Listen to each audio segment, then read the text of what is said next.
Hello everyone, welcome to my channel Study with Sapna. मेरा नाम है सपना Thakur and I have qualified NET in Commerce with 97.83 percentile. आज का जो हमारा टॉपिक है वो है NPO. NPO as the name suggests not for profit organization, यानी कि ऐसा ऑर्गेनाइजेशन जहाँ पे आपका मोटिव प्रॉफिट कमाना बिल्कुल नहीं है. यहाँ पर आपका जो मोटिव होता है वो होता है सोसाइटी के लिए सर्व करना. ठीक है, देखिए सबसे पहले हम देखते हैं दो तरीके की एक्टिविटीज हमारे पास होती हैं, economic activities and non economic activities. Economic activities जो आप करते हैं प्रॉफिट मोटिव के लिए, यहाँ पे आपका जो मोटिव होता है वो होता है पैसा कमाना. लेकिन नॉन इकोनॉमिक एक्टिविटीज में ऐसा नहीं होता. यहाँ पर आपका जो मोटिव होता है वो होता है वेलफेयर करना, या फिर यहाँ पर आप चाहते हैं अपना साइकोलॉजिकल सेटिस्फेक्शन. दो तरीके की बेसिकली एक्टिविटीज है, एक है आपकी प्रॉफिट मोटिव के लिए और एक है आपकी नॉट फॉर प्रॉफिट मोटिव के लिए. और इन्हीं नॉन इकोनॉमिक एक्टिविटीज को हम कहते हैं एनपीओज, यानी कि नॉट फॉर प्रॉफिट ऑर्गेनाइजेशन. तो चलिए सबसे पहले हम इसका मीनिंग जानते हैं. तो जो आपका एनपीओ होता है, एनपीओ इज एक ऐसा ऑर्गेनाइजेशन है जहां पर आपका ऑब्जेक्टिव पैसा कमाना बिल्कुल नहीं है. यहाँ पर आप जो भी काम कर रहे हैं वो सर्विसेज देने के लिए कर रहे हैं सोसाइटी के लिए, जैसे कि आपके स्कूल्स हैं, हॉस्पिटल्स हैं, लिटरेरी सोसाइटीज, ये सारे के सारे आपकी एनपीओज के एग्जाम्पल्स हैं. ठीक है, और बेसिकली यहाँ पर आप देखेंगे कि प्रमोट किया जाता है आपके कॉमर्स को. कोई भी आपकी आर्ट है, साइंस है, या फिर रिलीजन, चैरिटी, या कोई भी ऐसी चीज जहां पर आपकी सोसाइटी का वेलफेयर हो रहा हो, ऐसी चीजों को एनपीओ के अंदर प्रमोट किया जाता है. जैसे कि अगर मैं एग्जांपल दूं तो सपोज मुझे एक लाइब्रेरी खोलनी है, ठीक है, जहां पर मैं लोगों को फ्री में बुक्स प्रोवाइड करूंगी. ठीक है, यहाँ पर मेरा मोटिव है कि लोगों को मैं एक रीडिंग हैबिट उनके अंदर डेवलप कर सकूं. तो यहाँ पर इस ऑर्गेनाइजेशन को हम कहेंगे एनपीओ, जहां पर मेरा मोटिव है एक ऐसी लाइब्रेरी खोलने का जिससे क्या हो, रीडिंग हैबिट लोगों के अंदर आए, लोग पढ़ने की हैबिट डालें. और इसका जो मिनिमम सा अमाउंट है वो है होगी इसकी मेंबरशिप फीस. क्योंकि देखिए ऐसा नहीं है कि एनपीओ है तो यहाँ पर हमें पैसे की जरूरत नहीं पड़ती. हमें हर टाइम कोई भी हम बिजनेस कर रहे हैं, चाहे वो प्रॉफिट मोटिव के लिए हो, चाहे वो प्रॉफिट मोटिव के लिए ना हो, कैश की जरूरत हमेशा हमें होती है. क्योंकि अगर आप एक एनपीओ भी चला रहे हैं तो जैसे अगर सपोज ये लाइब्रेरी है, लाइब्रेरी ओपन करनी है, इसके लिए आपको बुक्स लेके आनी पड़ेंगी, आपको फर्नीचर लेके आना पड़ेगा, तो इन सब के लिए पैसा कहाँ से आएगा. इसके लिए हमें देखने होते हैं कुछ सोर्सेज ऑफ इनकम. और उससे पहले हम इसके एनपीओ के फीचर्स पढ़ लेते हैं. सबसे पहला इसका जो फीचर है कि प्राइमरी ऑब्जेक्टिव होता है सोसाइटी को सर्व करना. जो भी यहाँ से सरप्लस होता है, ध्यान रखिएगा, एनपीओ में अकाउंट्स मेंटेन होने के बाद जो पैसा बच जाता है उसे हम प्रॉफिट ना कहकर हम उसे कहते हैं सरप्लस. और ये सरप्लस कभी भी डिस्ट्रीब्यूट नहीं होता है मेंबर्स के बीच में. मेजर फंडिंग्स एनपीओ को चलाने के लिए जो आती है वो डोनेशन से आती हैं, जो भी एनपीओ में लोग कंट्रीब्यूट करते हैं वहां से आती हैं, सब्सक्रिप्शन से आती हैं. ये सारे इसके सोर्सेज ऑफ इनकम होते हैं. और ध्यान रखिएगा बाकी सेम ऑर्गेनाइजेशन की तरह यहाँ पर भी हम यूज करते हैं सेपरेट लीगल एंटिटी, यानी कि ऑर्गेनाइजेशन अलग है और उसको चलाने वाला पर्सन अलग है, दोनों ही सेपरेट लीगल एंटिटी हैं. एनपीओज में एनपीओ को हैंडल करने के लिए जो मेंबर्स होते हैं उन्हें इलेक्ट किया जाता है और वो पूरे एडमिनिस्ट्रेशन को संभालते हैं. बेसिकली जो एनपीओ होता है उसके अंदर ज्यादातर चीजें डिपेंड करती हैं उसके वॉलंटियर्स पे. जो भी वॉलंटियर्स हैं, यानी कि जो अपनी इच्छा से लोग आए हैं आपको हेल्प करने के लिए, सोसाइटी का वेलफेयर करने के लिए, उनके ऊपर बहुत ज्यादा डिपेंडेंट होता है क्योंकि वही सारी एक्टिविटीज को करते हैं. चलिए अब हम जानते हैं इसके सोर्सेज ऑफ इनकम. जो भी हमारी एनपीओ है इसे चलाने के लिए आपको पैसों की जरूरत पड़ती है, जैसे कि आपका सब्सक्रिप्शन हो गया, donation, membership fees, entrance fees, life membership fees, legacy, grants. Subscription का मतलब होता है जहां पर जैसे आपने यूट्यूब पे देखा होगा लोग सब्सक्राइब करते हैं, मतलब कि उस चीज का एक हिस्सा बनते हैं, कुछ पे करते हैं. ठीक है, आप नेटफ्लिक्स का सब्सक्रिप्शन लेते हैं, इसी तरीके से आप एक एनपीओ का भी सब्सक्रिप्शन लेते हैं, वहां पे आप कुछ ना कुछ अमाउंट पे करते हैं. डोनेशन जो आप अपनी इच्छा से, आपको दान वगैरह रिसीव हो रहा है। मेंबरशिप फीस, सोसाइटी एनपीओ का मेंबर बनने के लिए, सोसाइटी की हेल्प करने के लिए जो भी आप फीस दे रहे हैं उसे कहते हैं मेंबरशिप फीस। जैसे जिम वगैरह में भी आप ज्वाइन करते होंगे, ठीक है। एंट्रेंस फीस, जैसे आपने देखा होगा कि कोई भी क्विजेस वगैरह करवाती है कोई भी इंस्टीट्यूट, ठीक है, तो वहां पर जैसे वेलफेयर करना होता है तो वहां पर एंट्रेंस फीस ली जाती है सिर्फ और सिर्फ आपसे, और आपसे क्विज वगैरह कंडक्ट करा के उसके बेसिस पे आपको प्राइजेस, एडमिशन ये सब किया जाता है।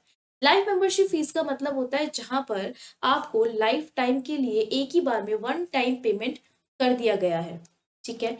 वन टाइम पेमेंट जब आपको कर दिया जाता है मेंबर बनने के लिए, उसे हम कहते हैं लाइफ मेंबरशिप फीस।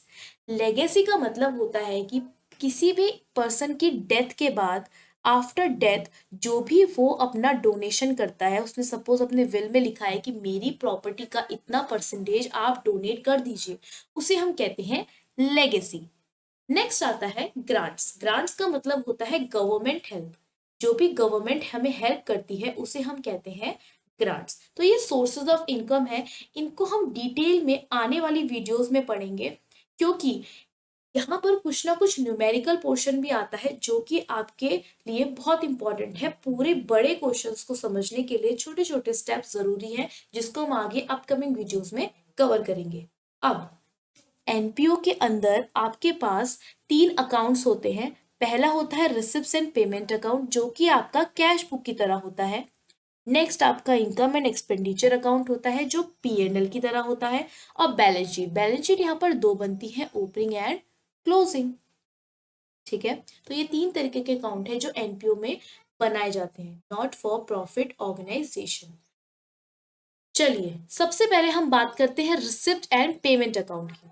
तो देखिए, रिसिप्ट एंड पेमेंट अकाउंट जैसे कि मैंने आपको बताया हमारी कैश बुक की तरह होता है, यानी कि यहाँ पर डेबिट में आएंगी सारी की सारी ऐसी चीजें जो आप रिसीव कर रहे हैं, और क्रेडिट में आएंगे जो भी आपने खर्चे करे, ठीक है।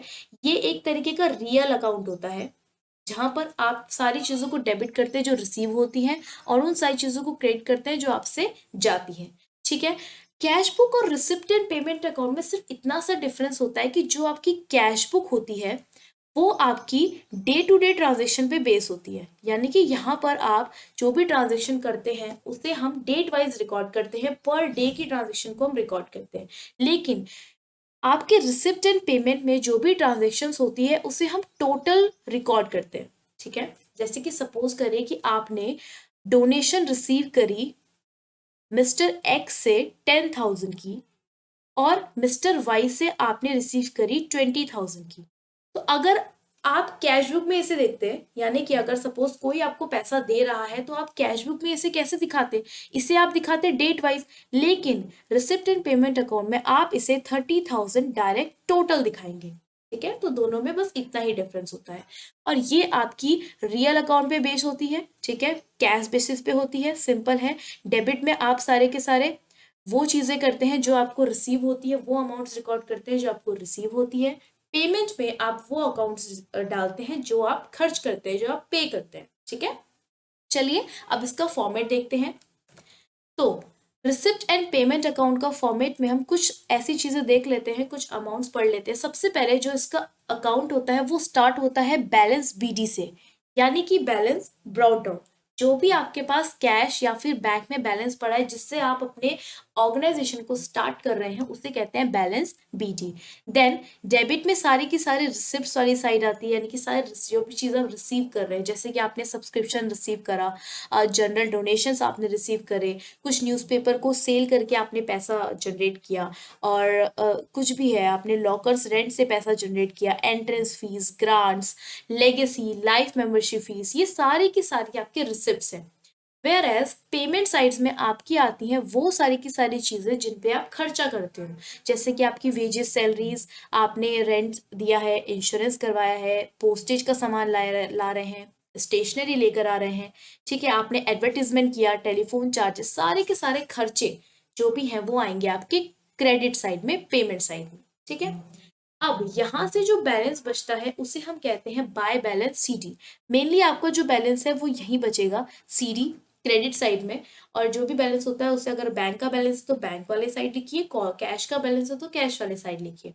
ऐसा भी हो सकता है कि आपकी शुरुआत में नेगेटिव बैलेंस हो, यानी कि आपके पास ओवरड्राफ्ट हो।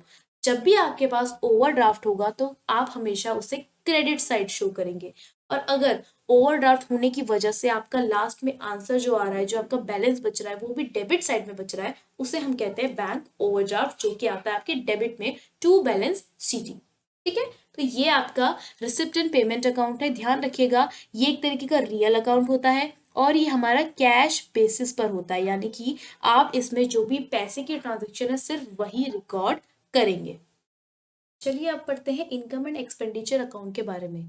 इनकम एंड एक्सपेंडिचर अकाउंट हमारा नॉन ट्रेडिंग कंसर्न होता है, यानी कि ये होता P&L अकाउंट की तरह ही है, लेकिन P&L अकाउंट बनाया जाता था ट्रेडिंग कंसर्न के लिए, जबकि इनकम एक्सपेंडिचर अकाउंट बनता है नॉन ट्रेडिंग कंसर्न के लिए। ठीक है, P&L अकाउंट में जैसे आपने देखा होगा, डेबिट में हम सारे के सारे एक्सपेंसेस को लिखा करते थे और क्रेडिट में हम सारी की सारी इनकम्स को लिखा करते थे। बस यही इसका फॉर्मेट है। इनकम एक्सपेंडिचर में डेबिट साइड सारे के सारे आपके एक्सपेंडिचर आते हैं और क्रेडिट साइड सारी की सारी आपकी इनकम्स आती है। यहाँ पर आप ये चीज भी कह सकते हैं कि ये एक तरीके का नॉमिनल अकाउंट है, जबकि आपको ध्यान होगा रिसिप्ट एंड एक्सपेंडिचर अकाउंट में, रिसिप्ट एंड पेमेंट अकाउंट में हमने पढ़ा था कि रिसिप्ट एंड पेमेंट अकाउंट एक तरीके का रियल अकाउंट होता है। यहाँ पर एक्रूअल कॉन्सेप्ट को फॉलो किया जाता है और रिसिप्ट एंड पेमेंट अकाउंट में हमने देखा था हम कैश बेसिस पर सारा काम करते हैं। देखिए, इनकम एक्सपेंडिचर हमें हेल्प करता है सरप्लस और डेफिसिट बताने में, कि हमारी इनकम और एक्सपेंडिचर में क्या आया है, सरप्लस आया है या फिर डेफिसिट आया। सरप्लस आने का मतलब है कि आपकी इनकम ज्यादा है और एक्सपेंडिचर कम है, जो कि अच्छी बात है। डेफिसिट आने का मतलब है कि आपकी इनकम कम है और एक्सपेंडिचर ज्यादा है। यहीं से आपको पता चलता है कि आगे आप क्या एक्टिविटी करने वाले हैं। चलिए इसका फॉर्मेट देखते हैं। इनकम एंड एक्सपेंडिचर में देखिए, जैसे कि मैंने आपको बताया कि डेबिट में सारे के सारे आप एक्सपेंडिचर्स आएंगे और क्रेडिट में आपकी सारी इनकम्स आएंगी। तो डेबिट साइड में एक्सपेंडिचर जैसे कि आपका consumable materials, honorarium, salaries and wages, repairs, expenses जो आप कर रहे हैं, एंटरटेनमेंट एक्सपेंसेस, सारे के सारे खर्चे, म्यूनिसिपल टैक्सेस, रेंट, इंश्योरेंस, ये सारे के सारे आपके एक्सपेंडिचर हैं। लेकिन इनकम साइड, जैसे मैंने आपको सोर्सेज ऑफ इनकम बताए थे, subscription, grant received, entrance fees, donations, interest on deposits, dividends, ये सारे के सारे आपकी इनकम साइड में आते हैं। ये आपके सोर्सेज ऑफ इनकम होते हैं। ठीक है, इसके बाद जो हमारा थर्ड टाइप का अकाउंट बनता है वो होती है balance sheet. Balance sheet as normal same बनती है, लेकिन डिफरेंस यहाँ पे ये होता है कि एनपीओज में आप दो तरीके के बैलेंस शीट बनाते हैं, ओपनिंग एंड क्लोजिंग। अगर आपको क्वेश्चन में कैपिटल फंड नहीं गिवन है, तभी आपको ओपनिंग बैलेंस शीट क्रिएट करने की जरूरत पड़ती है। ठीक है, बेसिकली बैलेंस शीट आपकी नॉर्मली बनती है, लेकिन यहाँ पर जो भी कैपिटल लगाते हैं एनपीओ में, उसे हम कहते हैं कैपिटल फंड। अगर क्वेश्चन में दिया हुआ है तो अच्छी बात है, नहीं दिया हुआ है तो उसके लिए आपको ओपनिंग बैलेंस शीट बनानी पड़ती है। तो ये थी फ्रेंड्स आज की क्लास, जहां पर हमने बेसिकली देखा कि एनपीओ का मीनिंग क्या होता है, उसके क्या क्या फीचर्स हैं, कौन कौन से अकाउंट्स बनाए जाते हैं, अकाउंट्स के बारे में हमने डिटेल में पढ़ लिया है। ये एक बेसिक क्लास थी जहां पर हमने सिर्फ और सिर्फ एनपीओ का इंट्रोडक्शन किया है। पार्ट 1 हमारा हो चुका है। बाकी आने वाली 4 वीडियोस में हम पूरा एनपीओ कवर करने वाले हैं। आज की बहुत बेसिक क्लास थी और आने वाली वीडियोस में हम काफ़ी कुछ नया जानने वाले हैं एनपीओ के बारे में। तो अगर आपको ये वीडियो पसंद आई है तो आप वीडियो को लाइक कीजिए, अपने फ्रेंड्स के साथ शेयर कीजिए, सब्सक्राइब कीजिए और please please please bell icon ज़रूर प्रेस कीजिएगा, आपको नोटिफिकेशंस मिलते रहेंगे। और आज के लिए बस इतना ही, मिलते हैं नेक्स्ट वीडियो में। Thank you.